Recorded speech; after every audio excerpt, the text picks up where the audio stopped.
Badak, si raksasa lembut yang super unik. Halo teman-teman petualang, apakah kalian siap untuk berkenalan dengan salah satu raksasa paling keren di darat? Dia bukan dinosaurus, tapi dia besar, kuat, dan punya tanduk ajaib di hidungnya. Siapa dia? Dialah badak. Yuk, kita jelajahi dunia si raksasa lembut ini. 1. Baju zirah alami yang super keren. Pertama-tama, lihatlah baju yang dipakai badak. Itu bukan baju besi biasa, melainkan kulitnya yang sangat tebal dan berlipat-lipat. Kulit badak bisa setebal 5 cm. Itu seperti membawa 5 buku tebal di seluruh tubuhnya. Bayangkan kalau kita pakai baju sekuat itu, kita tidak perlu takut duri atau rumput tajam lagi.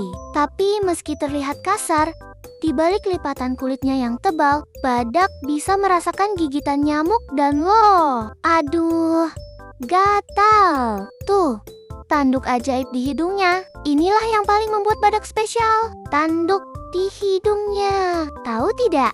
Tanduk badak bukan terbuat dari tulang seperti tanduk rusa, melainkan dari rambut yang menyatu dan mengeras.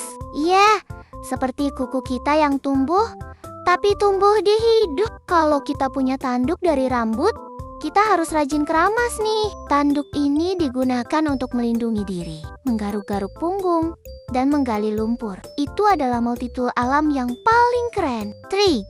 Penglihatan minim, tapi penciuman dan pendengaran super. Badak punya penglihatan yang bagaimana ya? Agak blur, mereka hampir tidak bisa melihat sesuatu yang diam di depan mereka dari jarak 30 meter. Jadi, kalau main petak umpet dengan badak, kita pasti menang. Tapi jangan salah, mereka punya penciuman dan pendengaran yang super tajam.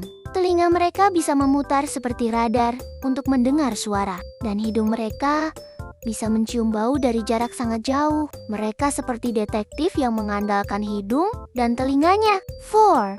Si vegetarian yang doyan makan. Meski tubuhnya besar dan terlihat garang, badak adalah hewan pemakan tumbuhan herbivora. Mereka bisa makan daun, ranting, rumput, dan buah-buahan dalam jumlah yang sangat banyak setiap hari. Bayangkan, mereka bisa menghabiskan 1 truk kecil penuh makanan dalam seminggu. Itu seperti kita makan 100 piring nasi sehari. Wah, perutnya pasti besar sekali. 5. Pelari cepat yang mengejutkan. Jangan dikira badak itu lambat karena tubuhnya besar. Mereka bisa lari sampai 50 km jam. Itu lebih cepat daripada kita berlari. Jadi, kalau ada badak yang mau mengejar, lebih baik kita naik pohon saja. Mereka bisa berbelok dengan lincah meski bertubuh besar. Pesan penting dari si raksasa lembut, badak adalah hewan yang sangat istimewa. Tapi sayangnya, mereka sangat terancam punah karena perburuan liar untuk diambil culanya. Kita harus melindungi mereka. Mari jaga si raksasa lembut ini agar anak cucu kita nanti masih bisa melihat kehebatannya. Langsung sampai jumpa di petualangan berikutnya. Teman-teman petualang, ingat, kita semua adalah superhero untuk hewan-hewan yang membutuhkan. Dah.